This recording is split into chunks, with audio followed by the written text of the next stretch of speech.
Evil does not exist comes from Ryusuke Hamaguchi, who a couple of years ago won Oscars. No, just one Oscar for Drive My Car. Now it's like undercutting. Just the one Oscar, okay? Just He only won Oscar one. he got. That's more Oh my Oscars than God. us combined. Well, what about us? Yeah, no, combined. How many do we have combined, Lachlan, between the two of us? We have more? 0. Well, it was worth. Maybe we do have more, but this is right back in his I guess mid-year here, where we get a story that's pretty slow moving, and the more and more I read about the actual filmmaking behind it, the more the film made sense to me. I caught this one back in Venice, and I feel like it's a movie that's gonna sit with you.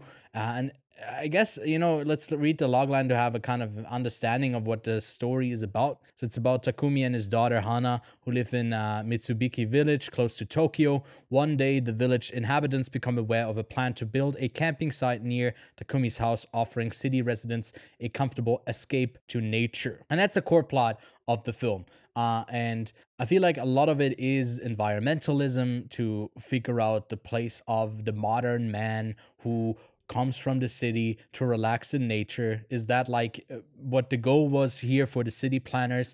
Is also a way to keep those small little towns alive as more and more people move to the cities, and less people are around there. They're not sustainable anymore, and you see these little small towns in Japan die off. I actually like watched a documentary on this, and it was quite interesting that like I get like even the premise here makes a lot of sense. So ultimately this movie comes from a place where everything feels very lived in. None of the moments feel like constructed. There's a ton of characters in the film that are just like side characters that feel very authentic, and it's usually not what other people can bring to a film, that it feels like very real and close to reality, and I really appreciated it for it. And I mean, this movie starts off with like several moments of, I guess, the daughter, which we later find out, just looking at the sky, walking through the forest and seeing the branches. So it's a very meditative experience.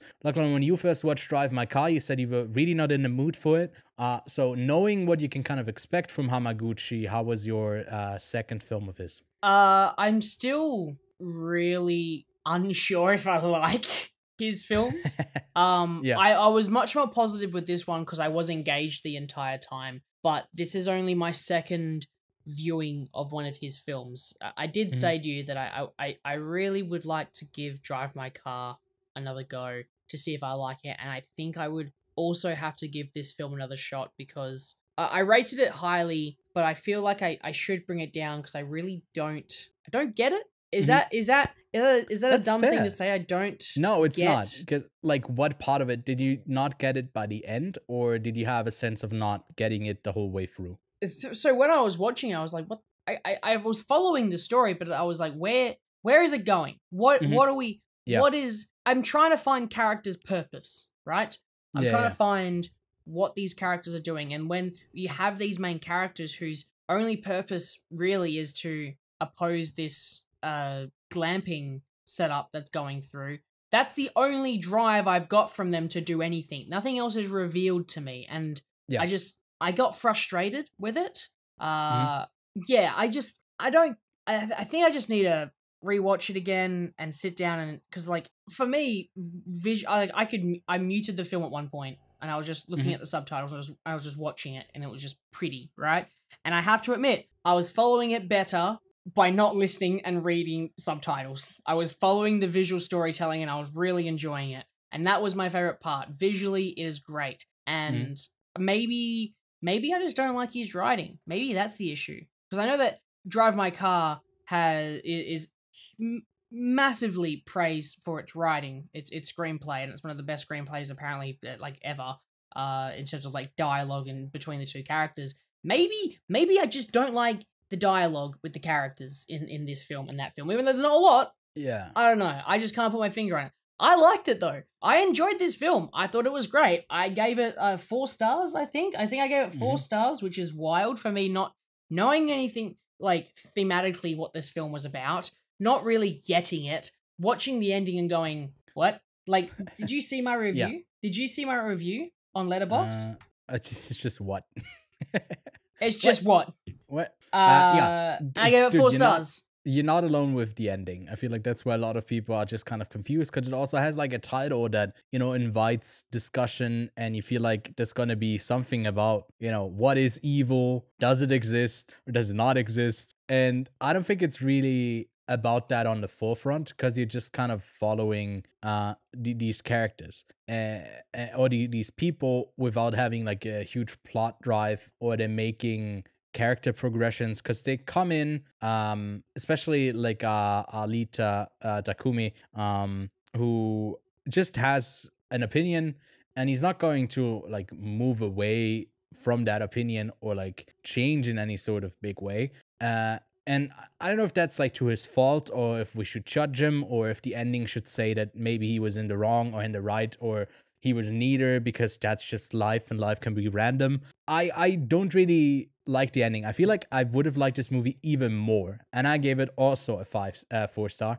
I think I would have liked this movie even more if the ending wasn't as ambiguous in what it was going for. And I feel like it doesn't fully close the circle on what he wants to go for. But looking at interviews and hearing him speak about the film, from what I could gather, it essentially came out of creating the music for this film by just shooting stuff in this village and in that location for a bit, and then kind of coming up with the story as like an afterthought, and like you could kind of build on top of it. And then like the lead actor, Hitoshi Omika, was more of like a stand was a stand-in in what he said for the scenes, and then he just said that like it felt like he made a ton of sense as the character, so he just wrote him into it, or wrote for him. And like that's just such a different approach to screenwriting, and I don't know if we can kind of link that back to maybe why it doesn't feel like it's moving much along the story, because we spent like I think like there's a longer sequence where it's just like chopping wood, right? And that's the whole thing. There's not nothing else going on. So I found this movie like really relaxing and quite engaging, even though it doesn't really do that much.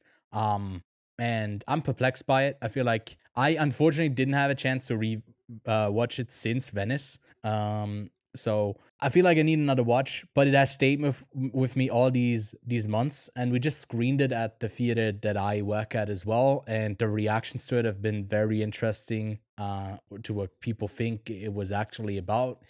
So to me, like that's an engaging piece of art, and I feel like this is more an art piece than it is a movie. Yeah, I'm gonna stick with my 4-star rating. I will be rewatching it, but he's a filmmaker, is always active, so maybe there's another reason to give it another rewatch by the time his next one rolls around. I like it, but I'm confused. That's my sentiment.